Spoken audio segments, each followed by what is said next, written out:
Assalamualaikum warahmatullahi wabarakatuh. Selamat pagi adik-adik sekalian. Perkenalkan, nama kakak Anggara Gunawan.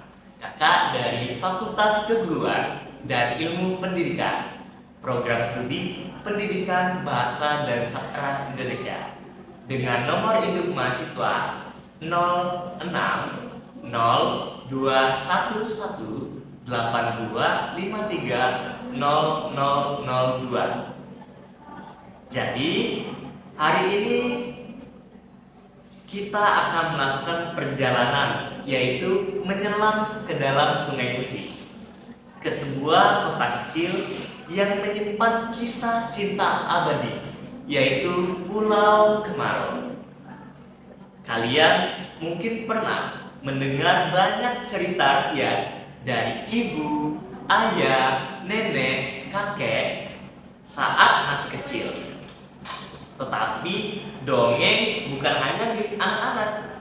Dongeng menyimpan nilai moral, kritik sosial, bahkan refleksi kehidupan yang tetap relevan bagi kita hingga hari ini. Dongeng atau legenda adalah cerminan dari budaya kita, khususnya di kota Palembang. Melalui kisah cinta tragis antara saudagar asal Tiongkok atau Cina bersama putri dari Palembang, kita tidak hanya belajar tentang sejarah, tetapi juga nilai-nilai pengorbanan dan konsekuensi dari sebuah keputusan. Fokus kita kali ini adalah menyimak secara aktif. Saat kalian mendengarkan, coba kalian tangkap detail, alur, rasakan emosi tokohnya, dan temukan pesan moral yang tersembunyi di dalam cerita. Baiklah, siapkan hati dan telinga kalian. Mari kita arungi Sungai Musi, memulai perjalanan ke dalam kisah cinta legendaris, yaitu Pulau Kemarau.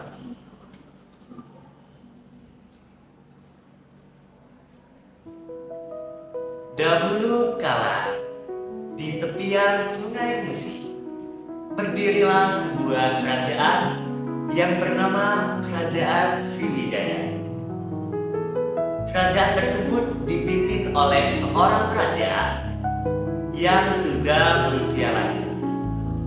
Sang raja mempunyai seorang putri yang amat sangat cantik jelita, bernama Putri Siti Fatimah.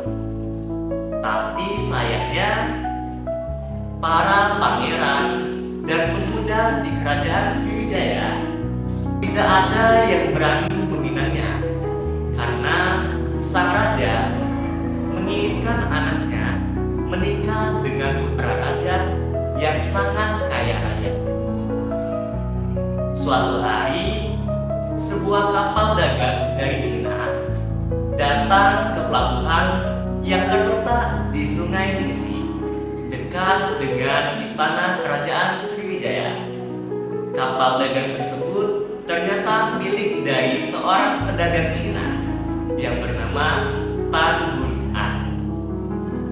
Selain pedagang, Tan Bun An juga merupakan anak dari seorang raja dari Cina. Tan Bun An pun memperkenalkan diri. Perkenalkan, nama hamba Tan Bun An. Hamba merupakan putra dari seorang raja di Cina. Maksud kedatangan hamba di sini adalah untuk memohon agar Yang Mulia Paduka Raja berkenan memberikan izin kepada hamba berdagang di Kerajaan Sriwijaya ini, kata Tan Bun An. Di waktu yang sama, Tan Bun An pun bertemu dengan Siti Fatimah. Mereka pun saling jatuh cinta. Negeri ini selalu terbuka bagi siapa saja yang ingin berdagang. Kamu boleh berdagang di sini dengan kamu harus membayar pajak sebesar 20% dari keuntungan berdagang setiap bulannya, jawab Sang Raja Sriwijaya. Setelah mendapatkan izin dari Raja Sriwijaya, Tan Bun An segera menjalankan perdagangannya di pelabuhan. Perdagangan Tan Bun An sangat pesat sehingga mendatangkan keuntungan yang besar. Sesuai dengan syarat yang diberikan oleh Raja Sriwijaya, maka setiap bulannya Tan Bun An menyerahkan pajak sebesar 20% dari keuntungannya. Setelah berbulan-bulan menghadap Raja Sriwijaya, Tan Bun An pun kali ini bukan hanya untuk menyerahkan pajak, namun kali ini kedatangan Tan Bun An untuk melamar putri dari seorang Raja Sriwijaya, yaitu Siti Fatimah. Tujuan apakah itu Tan Bun An? Tanya sang raja. Hamba bermaksud melamar Tuan Putri Siti Fatimah, jawab Tan Bun An. Raja Sriwijaya terkejut mendengar ucapan Tan Bun An. Beliau berpikir sejenak. Meskipun datang ke kerajaan Sriwijaya sebagai pedagang, namun Tan Bun An juga anak dari seorang raja di Cina. Aku bisa menerima pinanganmu untuk putriku dengan satu syarat, pinta sang raja. Tan Bun An pun bertanya, apakah syaratnya yang mulia? Kamu harus menyediakan 9 guci berisi emas sebagai mas kawinnya, sang raja berkata. Tanpa berpikir panjang, Tan Bun An segera memenuhi syarat yang diajukan oleh Raja Sriwijaya. Setelah mengirim surat ke ayahnya di Cina, sebuah kapal yang mengangkat 9 guci emas berangkat menuju Sriwijaya. 9 guci emas tersebut, bagian atasnya ditutupi dengan daun sawi agar keberadaan emas-emas tersebut tidak diketahui oleh para raja bajak laut. Bahkan guci-guci tersebut disembunyikan di sebuah ruang kapal yang tersembunyi. Sesampainya di perairan Sungai Musi, di dekat lokasi pulau yang sekarang, Tan Bun An ingin memeriksa isi guci hadiah dari orang tuanya.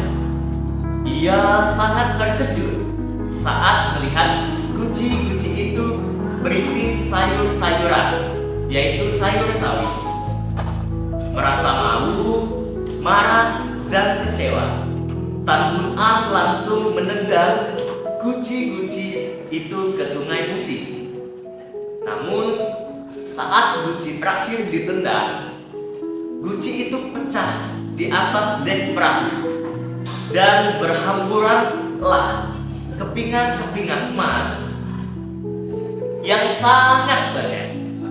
Sadar akan kebodohannya, Tan Bun An menyesal dan langsung melompat ke Sungai Musi untuk mencari guci-guci yang telah ia buang, dibantu oleh pengawalnya. Namun, keduanya tidak muncul lagi. Melihat kekasihnya yang tidak kembali, Siti Fatimah ikut menceburkan diri ke Sungai Musi untuk menolong mereka. Sebelum terjun, ia berpesan, jika ada gundukan tanah di tepian Sungai Musi ini, berarti itu kuburan saya, ucap Siti Fatimah. Tak lama setelah kejadian tragis itu, muncullah gundukan tanah di tengah Sungai Musi yang kemudian dikenal sebagai Pulau Kemarau. Kemarau berarti kemarau atau kering, karena pulau ini tidak pernah tenggelam oleh air, bahkan saat pasang tinggi. Nah, teman-teman, dari legenda ini kita belajar pentingnya kesabaran dan ketelitian. Kecerobohan dan emosi sesaat dapat membawa penyesalan yang mendalam dan konsekuensi yang fatal, bahkan menghilangkan nyawa. Nah, demikianlah dongeng tentang Pulau Kemarau, sebuah monumen cinta, pengorbanan, dan penyesalan. Kisah ini mengajarkan kita bahwa sebelum bertindak, kita harus berpikir jernih terlebih dahulu dan tidak membiarkan emosi mengalahkan akal sehat. Emas yang tersembunyi di balik sawi asing menjadi lambang bahwa sesuatu yang berharga seringkali tersembunyi di balik penampilan yang tidak menarik. Semoga cerita ini tidak hanya menghibur, tetapi juga menjadi pengingat.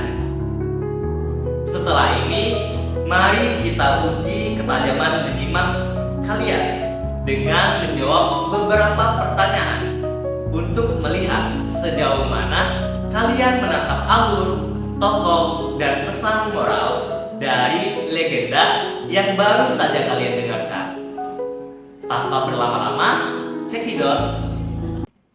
Baiklah adik-adik sekalian, setelah kalian menyimak dan mendengarkan dongeng yang sudah kakak sampaikan, sekarang kakak sudah menyiapkan 10 soal untuk kalian jawab dengan cermat dan teliti.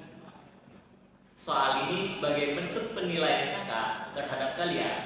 Seberapa pahamkah kalian dengan alur cerita Pulau Kemarau? Dan sebagai penilaian kakak, kemampuan menyimak kalian sudah bagus atau masih belum? Oke, soal pertama. Mengapa para pangeran dan pemuda di kerajaan Sriwijaya tidak ada yang berani meminang Putri Siti Fatimah? A.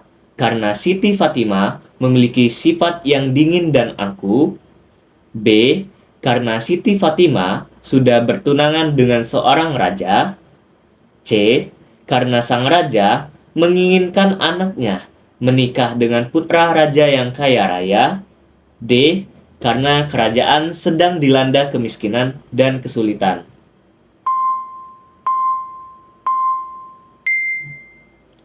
Soal kedua.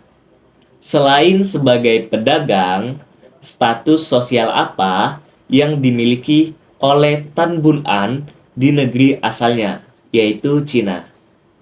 A. Seorang utusan diplomatik. B. Putra dari seorang raja di Cina. C. Seorang jenderal perang kerajaan Cina. D. Seorang tabib terkenal di kerajaan Cina. Soal ketiga. Berapa persen pajak dari keuntungan berdagang yang disyaratkan oleh Raja Sriwijaya kepada Tan Bun An setiap bulannya? A. 10%, B. 20%, C. 30%, D. 12%.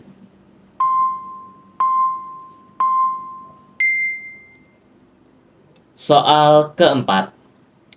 Apa syarat utama yang diajukan oleh Raja Sriwijaya kepada Tan Bun An sebagai mas kawin untuk menikahi Siti Fatimah? A. Membangun istana baru di tepian Sungai Musi. B. Menyediakan 9 guci berisi emas. C. Membawakan 7 peti berisi rempah-rempah.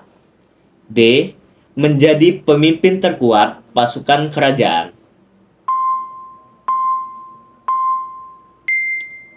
Soal kelima. Mengapa emas yang menjadi mas kawin Tan Bun An ditutupi dengan daun sawi? A. sebagai tradisi penghormatan kepada Raja Sriwijaya. B. Karena daun sawi merupakan barang langka dari Cina. C. Agar keberadaan emas-emas tersebut tidak diketahui para bajak laut. D. Karena emas tersebut sebenarnya palsu.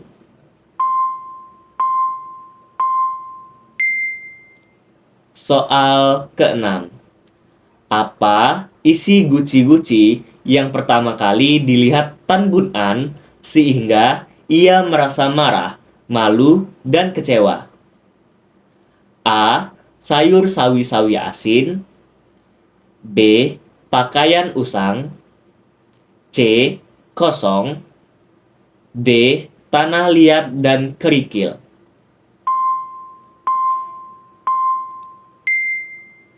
Soal ke-7.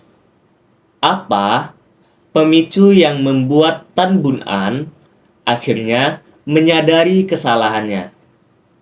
A. Siti Fatimah memarahinya karena membuang guci. B. Kapalnya tiba-tiba karam di Sungai Musi. C. Guci terakhir yang ditendang pecah dan kepingan emasnya berhamburan. D. Raja Sriwijaya datang dan menanyakan isi guci.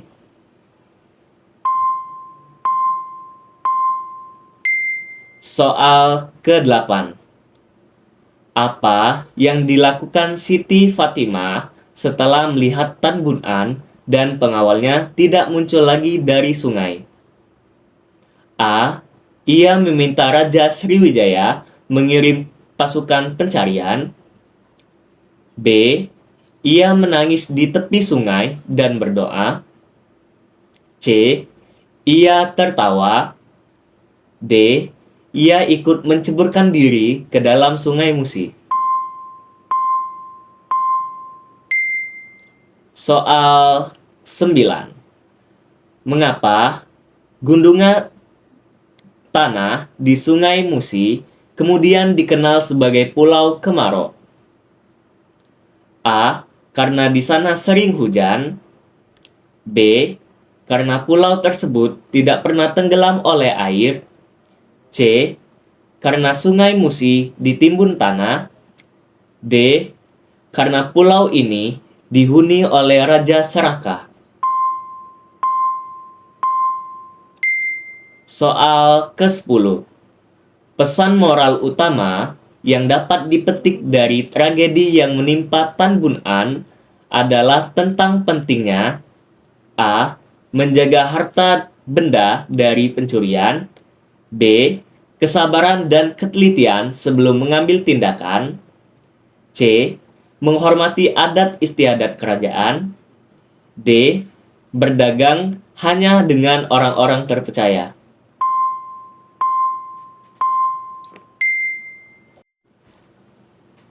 Oke adik-adik sekalian, kita telah menyelesaikan pelajaran kita menelusuri kisah cinta yang terukir abadi di Sungai Musi. Sampai jumpa pada cerita berikutnya.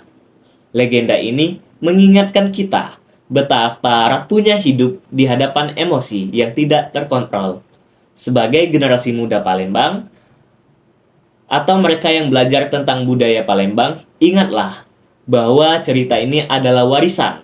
Ia bukan hanya tontonan, tetapi adalah pelajaran tentang kebijaksanaan, kesabaran, dan konsekuensi. Semoga kalian tidak hanya menjadi pendengar cerita yang baik, tetapi juga menjadi pendengar yang bijak, menjadi orang yang berpikir matang sebelum bertindak dan berucap. Terima kasih telah menyimak dengan hati terbuka. Saya akhiri. Wassalamualaikum warahmatullahi wabarakatuh. Bye-bye.